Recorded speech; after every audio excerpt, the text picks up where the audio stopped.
બનાસકાંઠાના સાંસદ જ્ઞાનીબેન ઠાકોર ફરી એકવાર આકરા પાણીએ જોવા મળ્યા છે। વ્યસન મુક્તિ પ્રવૃત્તિની જે વાત હતી તે મામલે પોલીસ આ વ્યસન મુક્તિ બંધ કરાવવામાં નિષ્ફળ નીવડી હોય તે પ્રકારના આરોપો તેમણે લગાવ્યા છે।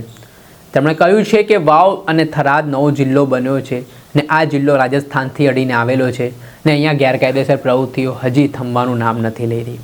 વાવ થરાદના નવા એસપી તરીકે ચિંતન તેરૈયા ચાર્જમાં આવ્યા છે ને હાલ તેઓની કામગીરી સામે સાંસદ જ્ઞાનીબેન ઠાકોરે સવાલ ઉઠાવવાની શરૂઆત કરી છે।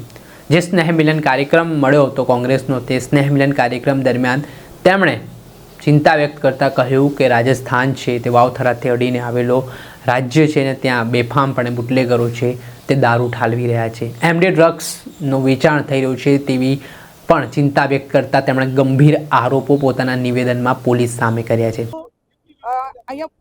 પ્રથમ સંકલન સમિતિ હતી એ ટાઈમે જિલ્લા પોલીસ વડા અને બધાએ વ્યસન મુક્તિ માટેના શપથ લેવડાવ્યા।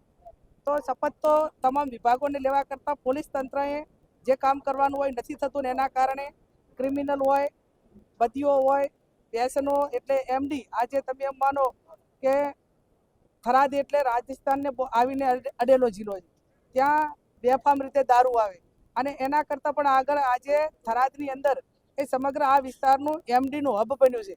1000થી પણ વધારે યુવાનો આ એમડીના વ્યસનના રવાડે ચડી ગયા છે। પરિવારોને બરબાદ કરવાનું કામ અહીંની પોલીસની મિલીભગતથી થઈ રહ્યું છે। તો પોલીસ પાસે પણ અપેક્ષા રાખીએ કે એવું ના માનો કે તમને હપ્તા મળે છે, પણ ઘરે કાલે તમારા દીકરાઓ પણ આ રવાડે ચડશે કે કેમ। અને કુદરતને અહીંયા દેર હોય અંધેર ના હોય, જ્યારે તમે બીજાનું સારું નથી ઈચ્છી રહ્યા તો કુદરત પણ તમારું કદાચ ક્યાંક ને ક્યાંક સારું નહીં છે। તો અપેક્ષા રાખીએ કે આ બદીઓને ડાબવાનું કામ પણ વહીવટી તંત્ર અને પોલીસ તંત્ર કરે।